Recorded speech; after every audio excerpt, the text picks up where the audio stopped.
নমস্কার, বাংলার বার্তা থেকে বলছি সন্ময় বন্দ্যোপাধ্যায়। এনামুল হক গরু পাচার কাণ্ডের মূল নায়ক কিংপিন তিনি অ্যারেস্টেড এবং ভারতবর্ষের রাজনীতি না, বাংলার রাজনীতিতে খুব গুরুত্বপূর্ণ টার্নিং পয়েন্ট এই ঘটনাটা। আমরা বলছি তার কারণ নির্দিষ্ট সূত্র ধরে আমরা যে সংবাদ সংগ্রহ করেছি তা মারাত্মক। আমরা কেন বলছি একটু ব্যাখ্যা করব। গরু পাচার কাণ্ডে আপনারা জানেন কয়েক হাজার কোটি টাকার লেনদেন হয়েছে এই বাংলায় গত 10 বছরে এবং এর কিংপিন ছিলেন কিন্তু এনামুল হক। সেই মানুষটিকে শেষ পর্যন্ত ইডি কবজায় নিয়ে নিল। দীর্ঘদিন ধরে তিনি অ্যারেস্ট এড়িয়েছিলেন, কখনো হাসপাতাল, কখনো নবান্নের যে গেস্ট রুমগুলো আছে পিজি কিংবা অন্যান্য হাসপাতাল, সেখানে তিনি অসুস্থতার ভান করে লুকিয়েছিলেন। শেষ পর্যন্ত আদালত থেকে তার জামিন নাকচ হয়, শেষ পর্যন্ত তাকে ইডি অ্যারেস্ট করলো। এখন প্রশ্নটা হচ্ছে ইডি অ্যারেস্টের মানেটা কি? ইডি তো অনেক সময় অনেকে অ্যারেস্ট করেছে, সিবিআই অ্যারেস্ট করেছে, শেষ পর্যন্ত কি হয়েছে সেটাই কিন্তু মানুষের প্রশ্ন, যে সবাইকে তো এই সিবিআই এর ইডি অ্যারেস্ট করে, এই কানামাছি ভোমো খেলাটা কতদিন চলবে অনেকে প্রশ্ন করে। কিন্তু আমরা নির্দিষ্ট সূত্র ধরে, আমরা একদম দিল্লির নির্দিষ্ট সূত্র ধরে আপনাদের কাছে সংবাদটা দিচ্ছি, খুব দায়িত্ব নিয়ে দিচ্ছি। এনামুল হকের অ্যারেস্টটা কিন্তু ভারতবর্ষের রাজনীতিতে টার্নিং পয়েন্ট হতে চলেছে। আপনারা মিলিয়ে নেবেন। কেন বলছি বলুন তো? আপনারা জানেন যে এনামুল হক দীর্ঘদিন ধরে তথ্য লুকোচ্ছিলেন, নানান তথ্য সাপ্রেস করছিলেন, বারবার করে জামিন নিয়ে বেরিয়ে এসে অসুস্থতার ভান করে হাসপাতালে ভর্তি হয়ে যাচ্ছিলেন। সিবিআই এবং ইডি কিন্তু এই সময়টাকে কাজে লাগিয়ে এনামুল যাদের দিয়ে অপারেশনটা চালাতেন সেই লোকগুলোকে ট্যাপ করে তাদের ধরে তাদের কাউকে কাউকে হয়তো সম্ভাবনা আছে রাজসাক্ষী করার, যে সমস্ত টাকার যে লেনদেন হয়েছে, কয়েক হাজার কোটি টাকা যে লেনদেন হয়েছে, সেই লেনদেনটা কোন কোন প্রভাবশালীর কাছে গেছে, কোন সর্বোচ্চ স্তরের প্রভাবশালীর পকেটে গেছে, কোন সর্বোচ্চ রাজনৈতিক দলের স্তরের টাকাটা রোটেট করেছে, গেছে এবং ঘুরেছে, সেই তথ্যগুলো কিন্তু ইতিমধ্যে সিবিআই এবং ইডি পর্যায়ক্রমে সংগ্রহ করে নিয়েছে। আপনাদের যদি মনে পড়ে, বেশ কিছুদিন আগে সম্ভবত হুগলি জেলার উত্তরপাড়ায় এনামুল হকের যিনি পার্সোনাল অ্যাকাউন্টেন্ট ছিলেন, সেই অ্যাকাউন্টেন্টকে কিন্তু শেষ পর্যন্ত সিবিআই তার নিজের হেফাজতে নেয় এবং তার কাছ থেকে প্রচুর তথ্য ডকুমেন্ট সংগ্রহ করে। এমনকি এমন কিছু ডকুমেন্ট তারা বাইরে থেকে সিবিআই সংগ্রহ করেছিল, যেগুলো তার সামনে পেশ করার পর তিনি শেষ পর্যন্ত সাক্ষী দিতে বাধ্য হন যে হ্যাঁ, এই টাকাগুলো এইভাবে এই মানুষের কাছে পৌঁছেছিল। এই ডকুমেন্টগুলো কিন্তু ইতিমধ্যে সিবিআই এবং ইডির দুজনের হাতেই আছে। এখন প্রশ্নটা হচ্ছে, তার অ্যাকাউন্টেন্ট তথ্য দেওয়ার পর, তার অ্যাকাউন্টেন্ট সাক্ষী দেওয়ার পর এবং তার অ্যাকাউন্টেন্ট অরিজিনাল পেপারসগুলোকে, ডকুমেন্টেশনগুলোকে ঠিক বলে বলার পরও প্রশ্ন হচ্ছে এনামুলকে আবার অ্যারেস্ট করার কারণ কি? অ্যারেস্ট করার কারণটা হচ্ছে যে এনামুলকে আগের বার যখন হেফাজতে নিয়েছিল সিবিআই, তখন কিন্তু এনামুলকে জেরা করার আগে এত ডকুমেন্টস কিন্তু সিবিআই কিংবা ইডির হাতে ছিল না। আমরা যা জানতে পেরেছি, সত্যাসত্য যাচাই করার মতো সেই ধরনের সুযোগ নেই, কিন্তু বিভিন্ন সূত্র ধরে যে তথ্য সংগ্রহ করেছি সেটাই আপনাদের বলছি, যে এই সমস্ত তথ্যগুলোকে সিবিআই এবং ইডি নিজের মধ্যে পর্যায়ক্রমে ভাগাভাগি করে নিয়েছেন। অর্থাৎ কোন তথ্যগুলো নিয়ে সিবিআই এগোবে, কোন তথ্যগুলো মানি লন্ডারিং নিয়ে ইডি এগোবে, এবং সেই অনুযায়ী কিন্তু অ্যাকশন প্ল্যান চলছে এনামুলকে ধরার, এবং সেই অনুযায়ী এনামুল অ্যারেস্টেড হলেন। এখন প্রশ্নটা হচ্ছে এনামুলের সামনে এখন কি হবে? এনামুলকে জেরা করা হবে, এনামুল তথ্য অস্বীকার করবেন, কিন্তু সিবিআই বা ইডি এই মুহূর্তে ইডির হাতে সেই ডকুমেন্টগুলো রয়েছে যেগুলো তার অ্যাকাউন্টেন্ট ভেরিফাই করে বলেছেন এই তথ্যগুলো সঠিক, এগুলোতে কোনো ভুল নেই। কোন ব্যাংকে কত টাকা পাচার হয়েছে, থাইল্যান্ডের কাশিকর্ণ ব্যাংকের অ্যাকাউন্টে কার মারফত কত টাকা গেছে, সমস্ত তথ্য কিন্তু ইডির হাতে এই মুহূর্তে রয়েছে। এখন স্বাভাবিকভাবে প্রশ্ন আসছে যে এত তথ্য থাকার পরও শেষ পর্যন্ত সর্বোচ্চ পর্যায়ের সেই মানুষটিকে কেন অ্যারেস্ট করা হচ্ছে না? আসলে সিবিআই বা ইডি যা সূত্র মারফত আমরা যা জানতে পেরেছি সেটা হচ্ছে যে সিবিআই এবং ইডি প্রত্যেকে নিশ্চিত হতে চাইছে যে কোনো আইনের ফাঁক দিয়ে অপরাধীরা যেন ছাড়া না পায়। ডকুমেন্টেশন হয়েছে, ডকুমেন্টটা ভেরিফাই করার জন্য একদম যারা গরু পাচারকারী, মানি লন্ডারিং করেছেন সেই মানুষগুলোকে সাক্ষী করা হয়েছে, এবং প্রয়োজন হলে আমাদের যা সূত্র বলছে কাউকে কাউকে রাজসাক্ষী হওয়ার প্রস্তাবও দেওয়া হয়েছে এবং তারা হয়তো সম্ভবত হয়েও যাবেন।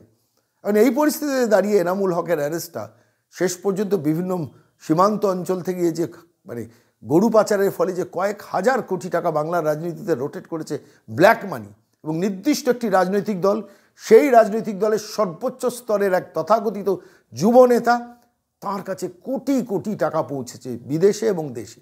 এটা কিন্তু সিবিআই সূত্র ধরে আমরা জানতে পেরেছি। কিন্তু সেই টাকাগুলো দেওয়ার ব্যাপারে কিছু ছোট ছোট গ্যাপ আছে। সেই গ্যাপগুলোকে কিন্তু সিবিআই এবং ইডি গত 3-4 মাস ধরে খেটে মেকআপ করে নিয়েছেন। রাজসাক্ষী রেডি হয়ে গেছে। যা যা আমরা জানতে পেরেছি, আমরা বিভিন্ন সূত্র মারফত যা তথ্য জানতে পেরেছি, যে তারা দরকারে সাক্ষী হয়ে যাবেন এবং হয়ে যাওয়ার পর শেষ পর্যন্ত যে মেইন অ্যাকিউজ পারসন বা যারা টাকা নিয়েছেন তারা কিন্তু জেলবন্দি হবেন। এখন প্রশ্নটা হচ্ছে, জেলবন্দি হবেন, আপনারা প্রশ্ন করতেই পারেন, তারা তো জামিন পেয়ে যাবেন 2 দিন বাদে, জামিন পেতেই পারেন, কিন্তু জামিন পাওয়াটা অন্য কথা। কিন্তু বিচারের আওতায় চলে এলে আপনারা ভাবুন, যদি বিচারের আওতায় চলে আসে এবং সিবিআই এবং ইডির তরফ থেকে যদি সমস্ত ডকুমেন্ট এবং তথ্য যা সংগ্রহ করা হয়েছে এবং রাজসাক্ষী সহ যদি কোর্টে প্লেস করে, তখন কিন্তু যারা মূল অপরাধী তারা কিন্তু বেরোতে পারবেন না, পালাতে পারবেন না।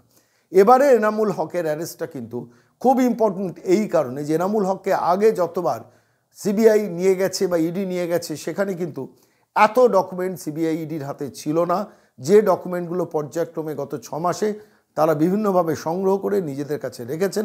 এবং শুধু নিজেদের কাছে রেখেছেন না, তার ভিত্তিতে এবারে এনামুলের জেরাটা হবে।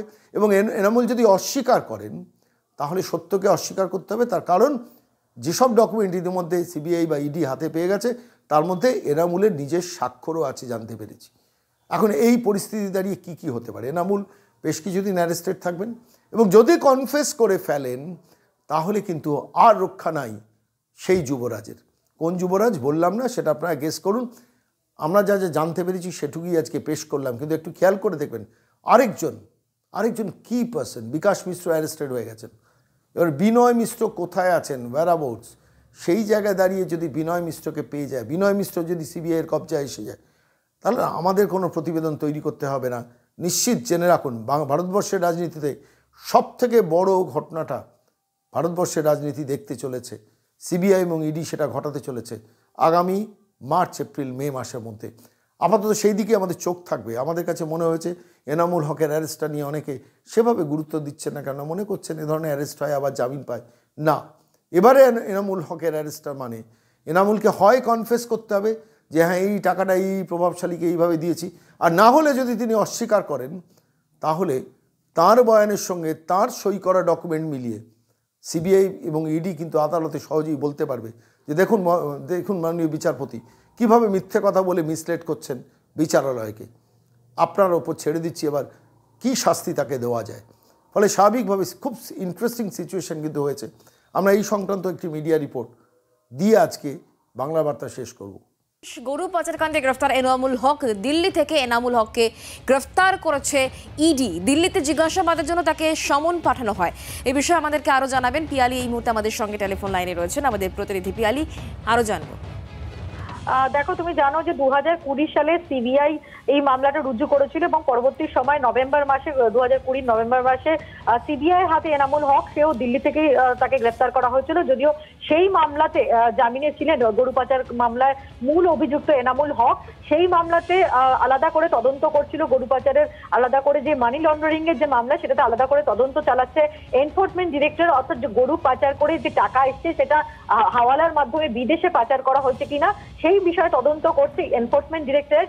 সেই তদন্তের পার্ট হিসাবেই এনামুল হককে দিল্লিতে ডেকে পাঠানো হয়েছিল এবং সেখানে তাকে জেরা করার পর তাকে গ্রেফতার করা হয়েছে বলে আমরা জানতে পারছি।